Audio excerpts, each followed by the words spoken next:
প্রথমে গুগলে গেলাম। এখানে আমার সার্চ বাটন লেখাই আছে, দেখতে পাচ্ছি জিমিনি। সার্চ মারলাম, জিমিনির পরে গুগল জিমিনিতে গেলাম, এখানে ক্লিক করলাম। ক্লিক করার পরে এইখানে আমার হচ্ছে এই প্লাস চিহ্নতে গেলাম, একটা হচ্ছে ফটো, যে কোনো নিজের পছন্দ মতো ফটো একটা সিলেক্ট করে নেব। আমি এই ফটোটা সিলেক্ট করে নিলাম। আর এইখানে একটা ডেসক্রিপশানে একটা দিতে হবে, লেখা দিতে হবে, ওইটা হচ্ছে আমার কপি পেস্ট করে নিলাম। এইটা সার্চ মেরে দিলাম।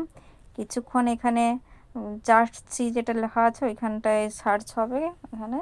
তারপরে কিছুক্ষণ পরে ফটোটা রেডি হয়ে যাবে, চলে আসবে, হয়ে যাবে। জেনারেটিং হচ্ছে, কিছুক্ষণ টাইম লাগবে, কয়েক সেকেন্ড।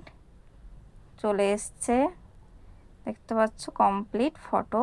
এখান থেকে ফটোটা হচ্ছে গ্যালারিতে এইভাবে পেস্ট করলে ডাউনলোড ইমোজিতে সেভ হয়ে গেল পুরো কমপ্লিট প্রসেস।